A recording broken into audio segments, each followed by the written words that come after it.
اسرائیل ایران امریکہ جنگ تقریباً 19 دن ہو چکے، لیکن ابھی تک ایران کو فتح نہیں کیا جا سکا، ایران نے سرنڈر نہیں کیا، ایران میں رجیم چینج آپریشن کامیاب نہیں ہو سکا۔ تو بنیادی یہی 3 مقاصد تھے جس کی وجہ سے ایران پر حملہ کیا گیا تھا۔ رجیم چینج آپریشن کے ذریعے ایران میں امریکہ نواز اپنی پسند کی لائک مائنڈڈ حکومت قائم کرنا اور اپنی پسند کی رجیم وہاں پہ لے کر آنا، اور اس کے لیے رضا پہلوی تیار بیٹھے تھے۔ لیکن 19 دن گزر گئے، ابھی تک 1 انچ بھی زمین جو ہے وہ نہیں لی جا سکی، اور یہاں تک کہا گیا تھا کہ رضا پہلوی جو ہیں وہ شاہی طیارے کے ذریعے تہران لینڈ کریں گے، اور اس کے لیے دنیا بھر میں خاص طور پہ مغربی ملکوں میں ان کے حامیوں نے تیاریاں بھی شروع کر دی تھیں۔ نیا جھنڈا بھی اناؤنس کر دیا گیا تھا ایران کا، اور رضا پہلوی ایسے اپنے آپ کو پیش کر رہے تھے کہ ان کی بات تو پکی ہے، اور یہاں تک کہہ دیا کہ میں جب آؤں گا اقتدار میں تو ایران اور امریکہ جو ہے وہ $1 ٹریلین کی تجارت کرے گا، اور ہم ایران اور امریکہ کی دوستی کو آسمان کی بلندیوں تک لے جائیں گے، یہاں تک کہا گیا۔ اور یہ کہا گیا کہ فوج بغاوت کر دے اور عوام اٹھ کھڑے ہوں، اور فوج جو ہے وہ ایرانی حکومت کی سپورٹ مت کریں۔ یہ سب کچھ کیا گیا، لیکن ابھی تک کامیابی نہیں ہو سکی۔ یہ تو ہے بنیادی نقطہ۔ اور دوسرا یہ تھا کہ ایران پہ جب رجیم چینج ہو جائے گا تو وہاں پہ اس کے جو وسائل ہیں، معدنیات ہیں، پیٹرولیم مصنوعات ہیں، ان پہ توانائی کے جتنے بھی ذخائر ہیں ان پہ کنٹرول حاصل ہو جائے گا، جیسے کہ لیبیا میں، جیسا کہ عراق میں ہو چکا ہے۔ یہ سب کچھ ایک اگلا مرحلہ تھا۔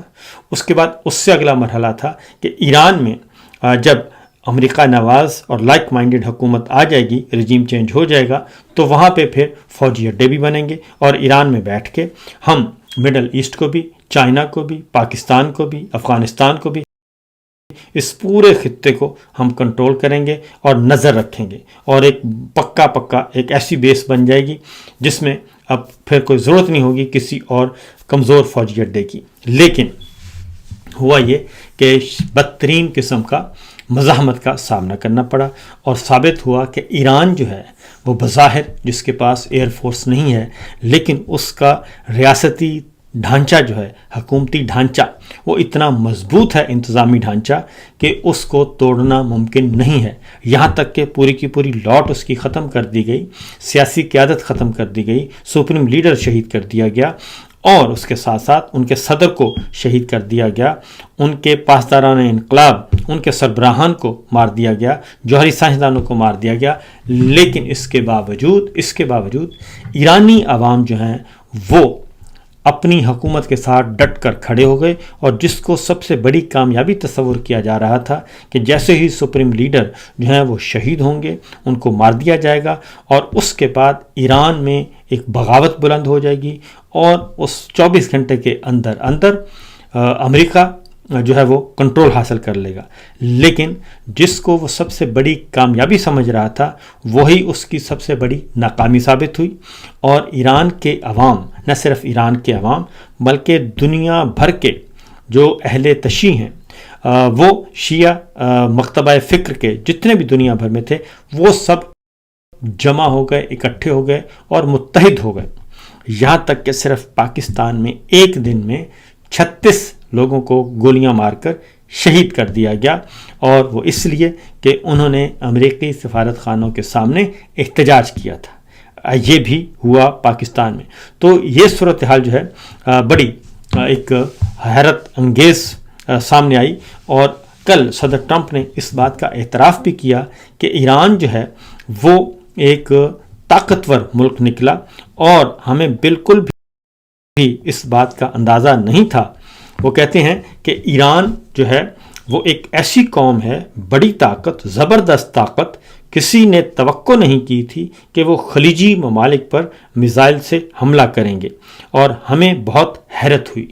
یہ ایران کے معاملہ تھا، کیونکہ یہ تیسری یا چوتھی اٹیمپٹ تھی، 1 سال کے اندر تیسری اٹیمپٹ تھی ایران میں حکومت گرانے کی، لیکن یہ بھی ناکام ہو گئی۔ یہ صورتحال، یہ سچویشن اس وقت ہے جناب۔ اس کے بعد اس کے نتیجے میں نیٹو سے کنٹرول ختم ہو گیا۔ نیٹو یورپی ممالک کا ایک بہت بڑا فوجی اتحاد ہے اور امریکہ کو اس میں ناکامی ہوئی صدر ٹرمپ کی وجہ سے،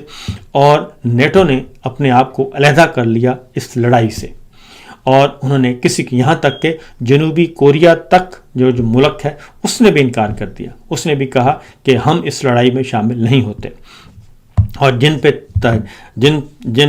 پہ تقیہ تھا وہی پتے جو ہیں وہ ہوا دینے لگے۔ یہ صورتحال ہوئی امریکہ کو، اور ابتدائی دنوں میں ہی اور اب تک اب صدر ٹرمپ جو ہیں وہ مسلسل مایوس ہیں اور ان کو کہیں سے کوئی سپورٹ نہیں مل رہی۔ اور حیرت انگیز طور پر کل انہوں نے اس بارے میں اناؤنس کیا کہ متحدہ عرب امارات، قطر، بحرین اور سعودی عرب یہ ان کے پارٹنر ہیں اس معاملے میں، اور اسرائیل ان کا پارٹنر ہے۔ یہ چار مسلم ممالک اور پانچواں اسرائیل جو ہے یہ ان کا پارٹنر ہے، جس کے بعد مزید الجھ گئے معاملات۔ اب اس سارے معاملے میں جو اصل ایشو ہے وہ ہے پاکستان کو اس لڑائی میں شامل کرنے کی پوری کوشش کی جا رہی ہے، اور اب تک جو ہے وہ پاکستان نے اپنے آپ کو بچایا ہوا ہے، اور اس بات کا اندازہ اس سے لگایا جا سکتا ہے کہ پاکستان کے وزیر اعظم کو ہنگامی طور پر محمد بن سلمان نے طلب کیا، اور اس سے پہلے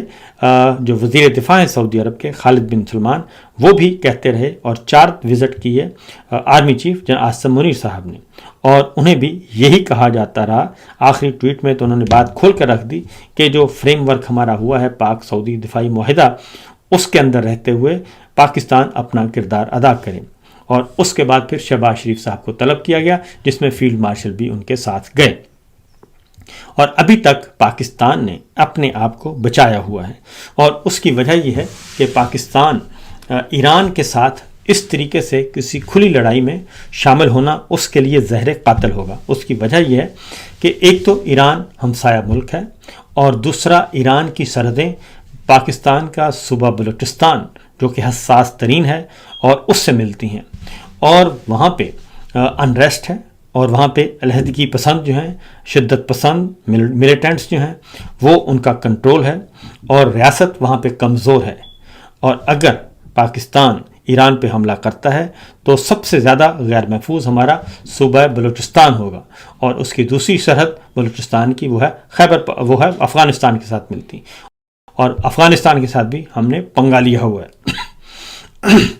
اور سب سے زیادہ ہمارا جو فوجی جوان اور افسر اور سیکورٹی کے ادارے اور قانون نافذ کرنے والے اداروں، پولیس، ان سب کی جو سب سے زیادہ شہادتیں اور جانی نقصان ہو رہا ہے وہ خیبر پختونخوا اور بلوچستان میں ہو رہا ہے، جس کی سرحدیں خیبر افغانستان اور ایران سے ملتی ہیں۔ اس لیے یہ نہیں لیا جا سکتا خطرہ مول۔ دوسرا یہ کہ پاکستان میں جو اہل تشیع ہیں، شیعہ سنی مل کر رہ رہے ہیں، اور اہل تشیع جو ہیں ہمارے بھائی، ان کا بھی پاکستان کے تنظیمی ڈھانچے میں، سیاسی ڈھانچے میں، انتظامی ڈھانچے میں، بیوروکریسی میں، پولیس میں،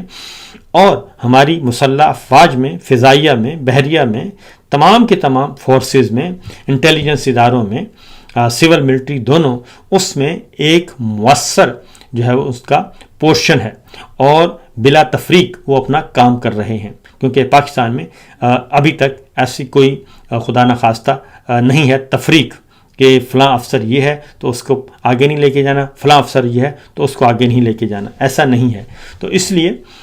یہ معاملہ جو ہے نقطہ نظر یہ اس اعتبار سے بھی بڑا سینسٹیو ہے کہ پاکستان کی اسٹیبلشمنٹ، سول ملٹری بوتھ، اور انتظامی سیاسی ڈھانچہ، میڈیا کے اندر اہل تشیع اہل تشیع موجود ہیں، اور اس لیے بھی یہ ممکن نہیں ہے۔ اور جبکہ دوسری بات یہ ہے کہ پاکستان کے پبلک میں عوام جو ہیں وہ بھی مکس اس وقت ہمارے مکاتب فکر کے لوگ ہیں، اور اگر یہ خدا نخواستہ ہوتا ہے تو اس سے پاکستان کے اندر ایک عدم استحکام کا سلسلہ شروع ہو جائے گا۔ اس کی ریزن یہ ہے کہ خلیجی ملکوں میں ایسا کوئی امکان نہیں ہے، کیونکہ خلیجی ملکوں کی سرحدیں جو ہیں وہ ایران کے ساتھ نہیں ملتی، اور نمبر 1 نمبر 2 وہاں پہ بادشاہتیں ہیں، اور انہیں کنٹرول کرنا اپنے عوام کو زیادہ آسان ہے۔ پاکستان میں ایسا نہیں، اور پاکستان آبادی کے اعتبار سے بہت بڑا ملک ہے۔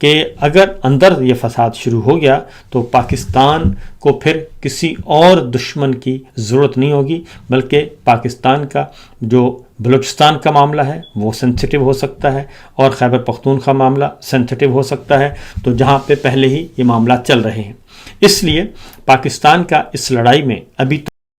تک بچے رہنا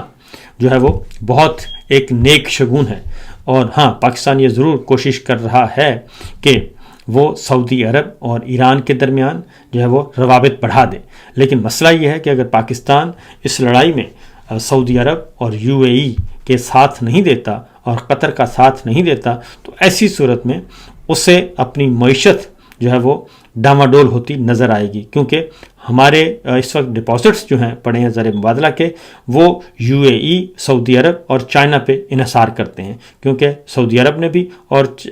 UAE نے بھی، دونوں نے ہمیں پیسے دیے ہوئے ہیں اور ڈپازٹ پڑے ہیں، اور وہ کمرشل لون ہیں، لیکن زر مبادلہ کے ذخائر ہمارے اسٹیبل ہیں۔ اور اگر پاکستان انکار کرتا ہے اور اس بات کو سنجیدہ لیتے ہیں اور لڑائی آگے بڑھتی ہے، تو UAE جو پہلے ہی ڈیمانڈ کر رہا ہے کہ ہمارے پیسے واپس کرو، اور سعودی عرب بھی یہ کہہ رہا ہے کہ ہمارے پیسے واپس کرو، تو ان حالات میں پاکستان کی معیشت مزید ڈاماڈول ہو جائے گی۔ پھر یہ کہ ان ملکوں میں پاکستانی بہت زیادہ کام کر رہے ہیں، اور فوری طور پر نہ صحیح لیکن آئندہ چند برسوں میں پاکستان جو ہے پاکستانی متاثر ہوں گے، کیونکہ نئی امیگریشن پالیسیاں آ جائیں گی، ویزا پالیسی آ جائے گی، پاکستانیوں کے لیے ویزے محدود کر دیے جائیں گے، جیسا کہ یمن کی جنگ کے بعد بھی ایسا ہوا تھا کہ جب یمن میں انکار کیا پاکستان نے فوج بھیجنے سے، اور اس کے بعد بھی ان خلیجی ملکوں میں ویزا پالیسیوں میں تبدیلیاں آئیں، اور اب جب اسرائیل کو تسلیم کیا گیا، UAE نے تسلیم کیا اور بحرین نے تسلیم کیا، تو اس دوران بھی ان ملکوں کی پاکستانیوں سے متعلق ویزا پالیسیاں تبدیل ہو گئیں اور قدغنیں لگ گئیں۔ تو اگین یہ ایک الجھا ہوا معاملہ ہے، پاکستان کو اس کے متبادل انتظام کرنا ہوگا، اور اس کے لیے ایک نئی ونڈوز جو ہیں وہ کھولنی ہوں گی، کیونکہ وہاں سے ہمیں زر مبادلہ بھی اچھا خاصا آتا ہے، اور دوسرا یہ کہ وہاں پہ ہمارے پاکستانی بھائی جو ہیں وہ اپنا محنت مزدوری کرتے ہیں اور باقی کام کرتے ہیں، اور ایک معقول زر مبادلہ بھیجتے ہیں۔ تو اسی لیے جو حال ہی میں سعودی عرب کی طرف سے جو ان کے تھنک ٹینک کے سربراہ ہیں اور پاکستان میں ایمبیسیڈر بھی رہ چکے ہیں، العواد سیری صاحب جو ہیں، انہوں نے جو کالم لکھا تھا، آرٹیکل لکھا، اس میں ان تمام باتوں کو پاکستان کو کنوے کیا ہے کہ بھئی یہ معاملات ہو سکتے ہیں، اور یہ تعلق کی وجہ ہے پاکستان اور سعودی عرب کی۔ تو دیکھیے کہ اس دوران اب کیا ہوتا ہے۔ ان حالات میں اگر دیکھا جائے تو پاکستان کو چاہیے اس سارے دباؤ جو آنے ہیں مستقبل قریب میں، پریشر آئیں گے، مغرب کی طرف سے بھی آئے گا، کیونکہ ابھی سے UAE، سعودی عرب، اور تیسرا ایلیمنٹ ہے ہماری معیشت کا، وہ ہے IMF، کیونکہ IMF 15 دن مذاکرات کرتا رہا، پہلے کراچی پھر استنبول، اور وہاں سے سٹاف لیول ایگریمنٹ نہیں ہو سکا اور وہ چلا گیا، اور اس کا بھی بنیادی مقصد یہی ہے کہ یہ پریشر ٹیکٹکس ہیں جو کہ پاکستان کی گورنمنٹ کو انڈر پریشر کرنے کے لیے کیے جا رہے ہیں، اور اس لیے متبادل انتظام اگر پاکستان کا ہوتا ہے تو ویل اینڈ گڈ، اگر نہیں ہوتا تو پھر پاکستان کے لیے مشکلات ہی مشکلات ہیں۔ ہاں، البتہ یہ ضرور ہے کہ چائنا اور رشیا وہ کافی عرصے سے پاکستان کو یہ کہہ رہے ہیں کہ آپ فیصلہ کریں۔ چائنا کے ساتھ تو ہمارا اچھا خاصی جو ہے وہ انگیجمنٹس ہیں، اسٹریٹجیکلی بھی اور اکنامیکلی بھی، سی پیک کی صورت میں، بیلٹ اینڈ روڈ انیشیٹو کی صورت میں، لیکن روس جو ہے وہ کافی متعدد بار کہہ چکے ہیں کہ پاکستان فیصلہ کرے کہ اس نے پالیسی شفٹ کرنی ہے یا نہیں کرنی۔ تو اگر پاکستان اس بارے میں کوئی فیصلہ کرتا ہے، اور ہمارے حکمران اور خاص طور پہ عسکری حکمران جن کے مفادات مغربی ملکوں کے ساتھ زیادہ جڑے ہوئے ہیں، اگر عسکری قیادت یہ فیصلہ کرتی ہے اور GHQ یہ فیصلہ کرتا ہے کہ وہ ریجنل بلاک اور نئی جو ہیں پاورز، رشیا اور چائنا اور اس ریجن کو اگر تگڑا کرنا ہے تو ایسی صورت میں اگر وہ فیصلہ کرتا ہے پاکستان، تو پھر پاکستان کی معاشی مسائل بھی حل ہو سکتے ہیں اور چائنا اور دیگر ممالک جو ہیں یہ بوجھ اٹھا سکتے ہیں، کیونکہ تیل کا مسئلہ ہے اور تیل جو ہے وہ سعودی عرب کی طرف سے ہمیں ملتا ہے، ادھار تیل ملتا ہے، اور وہی جو پیکج ہے وہ ہمیں رشیا سے بھی مل سکتا ہے، اور روس متعدد بار کہہ بھی چکا ہے۔ اور عمران خان صاحب نے جو سفر کیا تھا ماسکو کا، تو وہ پاکستان کی پالیسی چینج کی وہ بنیادی وقت تھا وہی والا، اور وہ کوئی راتوں رات فیصلہ نہیں ہو گیا تھا، بلکہ طویل جو ہے غور و فکر کے بعد یہ ہوا، جس سے جنرل باجوہ نے جو ہے اس کا ستیہ ناش کیا اور وہ مخبر اعظم بن کر سامنے آئے۔